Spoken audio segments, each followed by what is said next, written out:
Good morning, friends. I want to put out this quick video from an article from Ammo Land. Great article. These guys always put out really good content. It's pretty much a summary of all of the weapons and gear, essentially, that was left behind in Afghanistan from the Biden administration. This information came out reluctantly because the Biden administration and the White House really pushed back on the accountability office.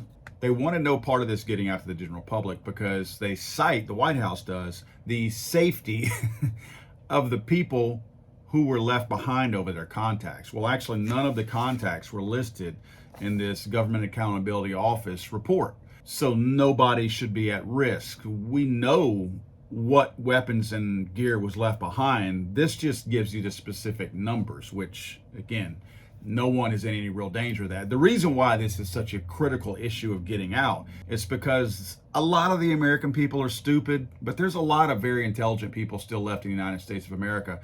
And many of them see that we have midterms coming up, and they can't ignore the constant barrage of attacks against the Second Amendment, against honest, law-abiding Americans like myself and like most of you guys out there.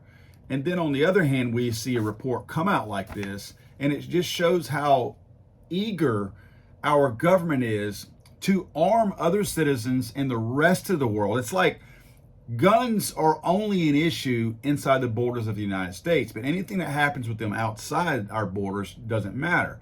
We're sending millions and millions of rounds of ammunition to Ukraine. We leave behind millions and millions of rounds of ammunition in Afghanistan. However, the government wants to limit, like they tried to do at the Army plant, Winchester plant in Missouri, they want to limit what ammunition is actually made here in the United States. I'm going to do a really in-depth report on this particular report because there's a lot of stuff in here that I feel like American people need to know about. And I'm going to point out a couple of things real quick because these are the kinds of things that really do concern me when I see them. We talk a lot about the firearms and things like that, and there's certainly plenty to worry about there. But some of the things that I really worry about is the night vision devices. 16,000, over 16,000 night vision devices were left over there. One of the benefits the American military has whenever we go into any kind of a conflict is the very fact that we control the night. We control everything there because we could see in the dark and our enemies could not. We just left behind 16,000 sets of eyes to be able to see at night in that portion of the world. Now, let's remember that China is right there, and China has access to everything we left behind. So they're reverse engineering everything right now. So look for some really good priced night vision optics that probably have some top tier technology tied to them. Yes, of course, they're going to be cheap because they're made in China.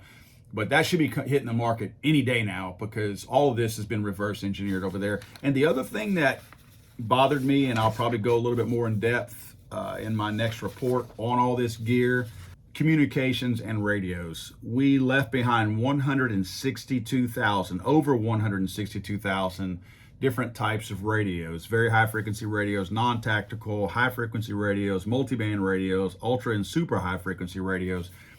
Many of these different types of radios are used for different things. Some will be, very close quarter communication. Some will be over the horizon type of communication where we normally have trouble trying to make a good connection and actually speak to somebody. In other words, on the other side of a mountain or something like that.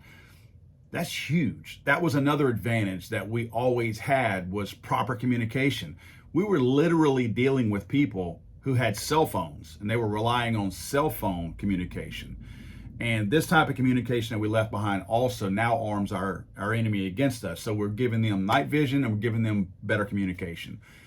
We better hope we never roll into Afghanistan again without dropping some very large bombs first, because we are going to be in for a very long ride if we ever happen to find ourselves in that part of the country again. More on this later, guys.